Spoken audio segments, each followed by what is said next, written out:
السلام عليكم ورحمة الله وبركاته إن شاء الله زاري من يوم حق الوالدين ولا جوج الحق سلا ولا جوج ما بتي وانا المالتنا وبع الله فكار مالتنا ولا جوج أجرن من كبكبنا للناس ملك من مال بر الوالدين فأسلمنا وسط كتوحيد بمقتل تلك وتا الله سبحانه وتعالى ستوتال الله بقرآن انكسو نزوه نبينا صلى الله عليه وسلم بحديث وجاچو سلازي ጉዳይ እጅግ ቦታ ሰጥተው ተናግረዋል። አላህ ሱብሓነሁ ወተዓላ በበርካታ የቁርአን አንቀጾች ላይ የእሱን መገዛት ከወላጆች ሕግ ጋር አያይዞታል። ይህ የሚያሳዩ ደግሞ የወላጆች መብት ትልቅ ቦታ እንዳለው እንረዳለን። الله سبحانه وتعالى بقرآن انقصوا بسورة الإسراء لا إله إلا وقضى ربك ألا تعبدوا إلا إياه كتهزز السنجي للا اندات الجزاء وبالوالدين إحسانا ولا جوتشم لي ملكا من موال الزيلا إما يبلغن عندك الكبر أحدهما أو كلاهما كولت عن دنياچو مالتنو أنت زين رجلنا علي بيدرسو ويم هولتاچو بيارجو مالتنو فلا تقل لهما أف للناس أف أتبلاچو ولا تنهرهما أتقلمتاچوم وقل لهما قولا كريما للناس ملكا من نجر تناجراچو إلى الله سبحانه وتعالى لزو نبينا صلى الله عليه وسلم የወላጆችን መብት መጠበቅ ወደ ጀነት ከሚያስገቡ ትልልቅ ስራዎች አንዱ መሆኑን አስተምረዋል ማለት ነው። እንደዚሁ ለነሱ ዝቅ ማለት ለነሱ ማዘንንም እንደዚሁ ነብያችን ሰለላሁ ዐለይሂ ወሰለም አዘዋል። አላህ ሱብሓነሁ ወተዓላ በቁርአን አንቀጹ አዟል።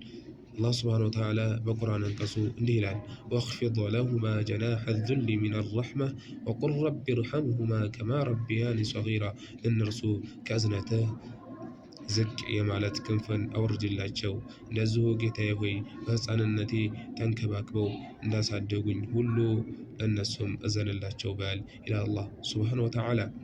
እንደዚሁ የአላህ ውዴታ በወላጆች ውዴታ ውስጥ መሆኑን ነቢያችን ሰለላሁ ዐለይሂ ወሰለም ተናግረዋል።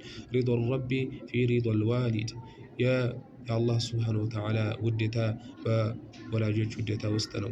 እንደዚሁ ወሰኸጡ ረቢ የጌታ ቁጣ ፊ ሰኸጢል ዋሊድ በወላጅ ቁጣ ውስጥ ነው። እንደዚሁ ወላጆቻችንን የምናስቆጣ ወላጆቻችንን የምናስከፋ ከሆነ አላህ ሱብሓነሁ ወተዓላ በእኛ ላይ ይቆጣብናል። እንደዚሁ ወላጆቻችንን የምናስደስት ከሆነ ደግሞ አላህ ሱብሓነሁ ወተዓላ እኛን ይወደናል ማለት ነው።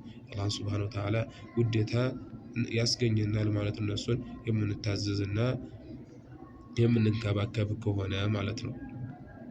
እንደዚሁ ለወላጆች መታዘዝ ከጅሃድ እንደሚበልጥ እናያለን።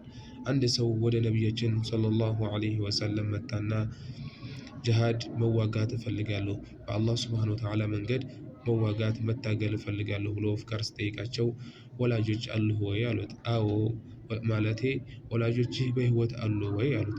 አሉ፣ አዎ በህይወት አሉ ሲላቸው ፈፊሂማ ፈጃሂድ እነሱን በመከባከብ ለነሱ መልካምን በመዋል ማለት ነው ታገል ተዋጋ አሉት። ስለዚህ ከጅሃድ እንደሚበልጥ እናያለን ማለት ነው። ለዙ ወጠዓቱ እነሱን መታዘዝ። እንግዲህ አብዛኞቻችን እነሱን አንታዘዝም፣ እነሱን አንንከባከብም እያልን እንሆናለን። ይሄንን ልንተውና ልንቀርፍ ይገባናል። አለበለዚያ ከባድ ኪሳራ ውስጥ ነው የምንገባው። ወላጆቻችንን መታዘዝ ሲባል አላህ በከለከለው ነገር ላይ እስካላዘዙ ድረስ፣ ለምሳሌ አላህን በመወንጀል በአላህ በማጋራት እስካላዘዙን ድረስ እነሱን የመታዘዝ ግዴታ አለብን። አላህ ሱብሓነሁ ወተዓላ በቁርአን አንቀጹ እንዲህ ይላል፣ ወኢን ጃሃዳከ ዐላ አን ቱሽሪከ ቢ ማ ለይሰ ለከ ቢሂ ዒልም ወኢን ጃሃዳከ ከታገሉ ዐላ አን ቱሽሪከ ቢ በኔ ማለት ነው እንድታጋራ ከታገሉ ማ ለይሰ ለከ ቢሂ ዒልም በዛ ነገር ላይ አንተ እውቀት በሌለህ ነገር ላይ እንድታጋራ ከታገሉ ማለት ነው። ፈላ ቱጢዕሁማ አትታዘዛቸው፣ መርሃባ አትበላቸው። ነገር ግን እሳ ወሷሒብሁማ ተጎዳኛቸው፣ ፊ ዱንያ ማዕሩፋ በዱንያ በመልካም ነገር ላይ ተጎዳኛቸው፣ ጓደኛ ሁናቸው፣ ባልደረባ ሁናቸው ብሎ አላህ ሱብሓነሁ ወተዓላ አዘዘ ማለት ነው።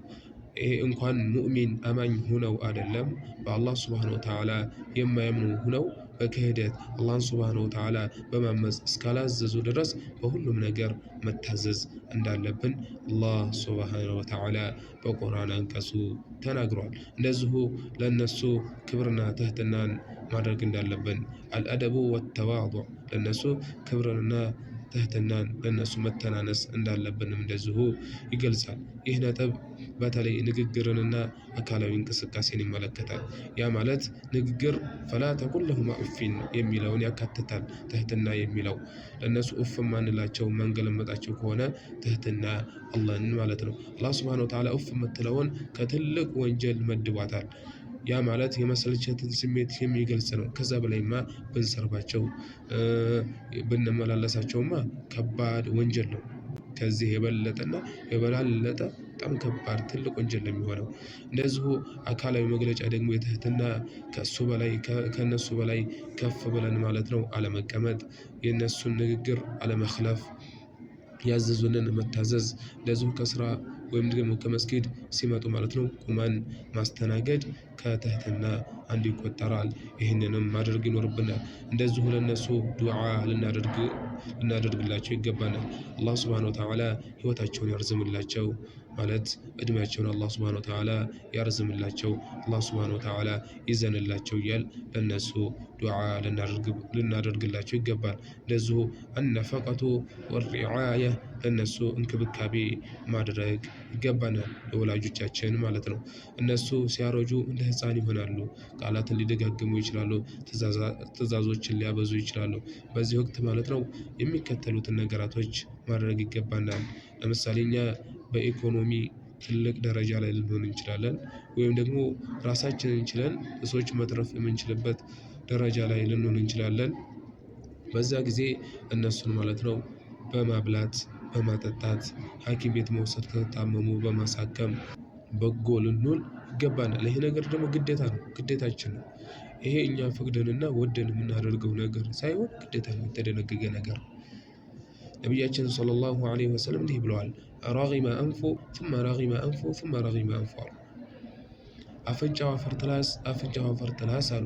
መን አድረከ አበወይሂ ዒንደል ኪበሪ ወላጆቹ አርጅተው ማለት ነው ያገኛቸው ሰው፣ አው ኪላሁማ ሁለታቸው ማለት ነው አርጅተው ያገኛቸው ሰው ፈለም የድኹሉል ጀነት ያልገባ ሰው አፍንጫው አፈር ትላስ ብለው ተናግረዋል። እነሱን በመንከባከብ ለነሱ መልካም በመዋል ጀነት ያልገባ ሰው አፍንጫው አፈር ትላስ ብለው ነቢያችን ሰለላሁ ዐለይሂ ወሰለም ተናግረዋል። ይህ ማለት ወላጆቻችንን መንከባከብ የጀነት በር መክፈቻ መሆናቸውን ያሳያል ማለት ነው።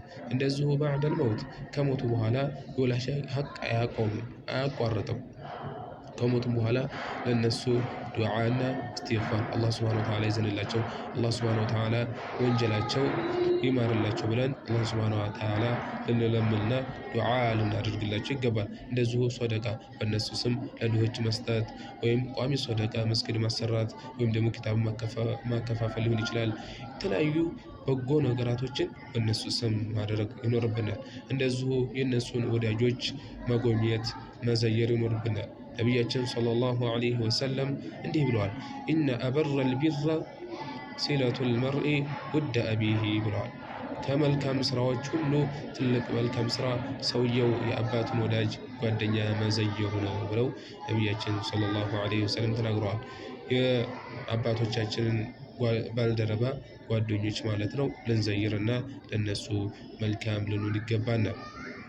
ወላጅህን ስታስደስት አላህን እያስደሰትክ መሆኑን፣ እንደዚሁ ወላጆቻችንን ስናስቀይም አላህን ሱብሓነሁ ወተዓላ እያስቀይም መሆኑን ልንረዳና ልንገነዘብ ይገባናል ማለት ነው።